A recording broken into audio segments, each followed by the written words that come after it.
자, 권영철의 기자수첩 Y뉴스 뭐 가지고 오셨어요? 어제 박근혜 대통령이 5.24 조치 해제 문제를 언급을 했죠. 했습니다. 예, 그동안 정부 관계자나 여당 관계자들도 이 문제를 언급하긴 했지만은 대통령이 공개적으로 언급한 건 처음입니다. 처음입니다. 북한이 휴전선에서 총격을 가했는데도 전쟁 중에도 대화는 필요하다는 말로 남북 대화의 필요성을 강조를 했죠. 그래서 박근혜 대통령이 왜 이 문제를 공식 거론했을까? 오늘 그걸 주제로. 결국 어제 박근혜 대통령의 발언을 가지고선 앞으로의 남북 관계를 예측해 보시겠다 이 얘기군요. 네. 대통령이 5.24 조치 이거 언급한 게 정말 처음이에요? 예, 그건 확실히 처음 있는, 공개적으로는 분명히 처음 언급을 했습니다. 지금 들으시는 분 중에 5.24 조치가 뭐야 또 이런 분들 계실지 모르겠는데 이게 그가 박광자 씨 피격 사건 이후에 내려진 장관 천안함 폭침 조건이지? 사건으로 이제 대북 북한에 대한 교류 협력을 제한하는 문제죠. 경제 협력을 차단시킨 문제니까. 예, 예. 그 어제 박근혜 대통령 발언 내용 먼저 한번 들어보시죠. 예. 지금 핫 이슈인 5.24 문제 등도 남북한 당국이 만나서 책임 있는 자세로 진정성 있는 대화를 나눠 풀어가야 합니다. 이 박근혜 대통령이 5.24 조치를 해제하겠다 이렇게 발표한 건 아닙니다. 그렇지만 분명하게 지금 핫 이슈인 5.24 문제 등이라고 얘기를 했거든요. 예. 남북 교류 협력의 걸림돌이 되고 있는 5.24 조치 해제를 비롯해서 금강산 관광 재개 문제 등을 남북 당국이 대화로서 풀어나가자 이렇게 공식적으로 제의한 겁니다. 그렇죠. 그동안 북한이 줄기차게 요구해왔던 이 문제들을 남북 고위급 접촉의 의제로 다룰 것이라는 점을 분명하게 밝힌 의미 있는 겁니다. 예, 예. 그동안 통일부 장관이나 여당 관계자들도 비슷한 얘기를 하긴 했었어요. 그렇죠. 정부에서 처음 나온 얘기는 아닌데요. 예. 청와대 관계자는 대통령께서는 처음 말씀하셨지만 통일부나 이쪽에서는 그런 얘기를 이미 밝혔던 사안이다. 대통령께서 그런 걸 다시 말씀하신 건 대화를 통해서 풀자는 의지를 거듭 밝힌 것으로 보면 된다. 통일부 관계자도 대통령이 이제 이런 걸 대화에 나와서 얘기하자고 강조한 게 중요하다. 이렇게 얘기를 했거든요. 예. 상당히 좀 앞으로 남북 관계가 뭔가 풀리지 않겠냐는 기대를 갖게 하는 그런 대목입니다. 정말 이번에는 기대를 가져도 될까요? 어제 김현정 앵커는 들으면서 어떤 느낌 들었어요? 사실은 저는 5.24 조치가 좀 해제될 것 같다는 느낌을 제 개인적으로는 사실 좀 받았습니다. 그럴 가능성이 높다는 전문가들도 그렇게 분석을 합니다. 예, 예. 남북 간 대화가 열리고 5.24 조치 해제를 비롯한 현안들이 논의된다면은 회담의 성과가 나오지 않겠냐. 그러면 시급한 이산가족 상봉 문제도 이루어지고 북한에 대한 식량 지원 문제 등이 이제 이루어지면서 남북 관계가 좀 순풍을 달지 않겠냐. 그런 분석을 하고 있습니다. 그래요. 그동안에는 천안함 폭침 문제에 대해서 북한이 책임을 인정하고 사과를 해야 대화를 하겠다. 맞아요. 이게 진정성 있는 대화다. 이렇게 얘기를 했잖아요. 그 전제 조건 때문에 이명박 정부 때부터 지금까지 쭉 막혀 있었던 거 아닙니까? 그런데 이 기조가 대화를 통해서 풀자 이렇게 바뀐 거니까 크게 변한 거죠. 그래요. 그럼 왜 이렇게 갑자기 대북 기조가 바뀐 것인가? 이 부분이 중요할 텐데요. 남북 양측이 좀 국면 전환의 필요성을 체감하고 있는 것 아닌가.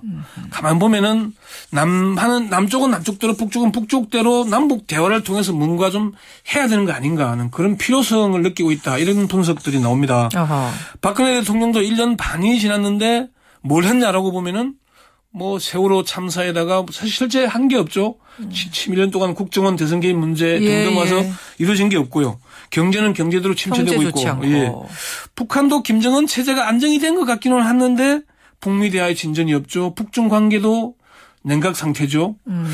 뭔가 좀 돌파구를 찾아야 되는 거 아닌가. 즉 서로가. 북한의 지도자도 남한의 지도자도 지금 뭔가 돌파구가 필요하고 남북관계의 장밋빛 뭔가를 보여줘야 하는 타이밍 두 개가 맞아떨어졌다. 사실 이걸 취재하면서 느낀 게 1972년에 있었던 7.4 남북 공동성명의 전향과 비슷한 게 아닌가.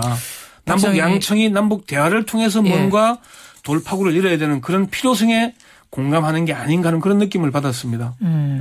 박정희 정권 때에 그 무렵에 이루어졌던 그것과 비슷한 상황. 그래요. 그러니까 대통령이 대북 전단 살포 문제는 아예 어제 언급조차 안 한 건가요?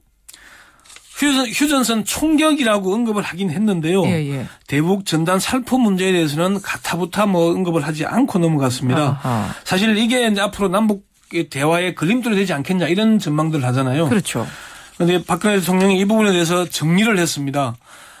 최근 북한 고위급 대표단의 인천 방문과 남북 간 대화 재개 합의로 국민들은 남북 관계 개선에 기대감을 가졌다. 하지만 고디언 서해 NLL과 휴전선의 충격 사건으로 다시 불안이 가중됐다. 그동안 남북 관계는 늘 이렇게 이중적인 모습을 보여왔다. 예. 섣부른 판단으로 남북 관계 환경을 바꾸는 것은 매우 위험하다. 이런 얘기를 하면서 전쟁 중에도 대화는 필요하다. 예. 이 말이 사실은 백미였습니다. 굉장히 의미심장한 말이었죠. 예. 전쟁 중에도 대화는 필요하다. 굉장히 대화의 의지가 있음을 밝히는 그런 그렇죠. 대목이었어요. 기조가 대화의 방점을 확실히 뭔가 거죠. 지금 바뀌었구나라는 걸 예, 느낄 예. 수 있는. 근데 그럼에도 불구하고 이번에도 큰 기대할 건 없을 거다라는 전문가 의견도 나와요. 남북관계의 변수가 워낙 많아서 말이죠. 그동안 박근혜 정부 들어서 남북 대화와 관련한 몇 차례 접촉이 있었지만은 성과가 없었기 때문일 겁니다. 그래서 비관적인 전망도 나오는데요. 그렇죠. 연세대 김계동 교수는 5.24 발언은 통일준비위원회에서 별 의미 없이 한 말로 보인다.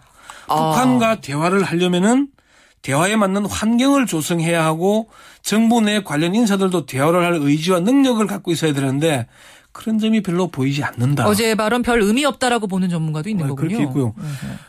이명박 정부에서 청와대 외교안보수석을 지낸 천영우 아산정책연구원 고문은 예. 5.24 조치를 의제로 삼으려면은 북한이 하자고 해도 사정을 해도 우리가 그걸 근거로 다른 걸 받아내는 수 있는 건데 정부가 먼저 의제로 던지는 걸 이해할 수가 없다. 이렇게 얘기를 하더라고요. 그래요? 어쨌건 대통령의 언급이 청와대도 일단 경계하는 거는 원칙적이고 기본적인 언급이다. 지나친 기대를 갖지 말자 이런 얘기를 하긴 합니다마는 어쨌건 남북 간 기조가 크게 바뀐 건 틀림이 없는 것 같습니다. 그렇군요. 예. 박광자 씨 피격 사건과 천안함 사건이 이어지면서 발동이 됐던 5.24 조치. 과연 이번에는 해제가 될 것인가? 어제 발언을 바탕으로 해서 좀 예측해봤어요. 권영철 기자 개인적으로는 해제될 거다? 기대를 좀 가져도 되지 않겠나 이렇게 봅니다. 여기까지 듣죠. 수고하셨습니다. 네.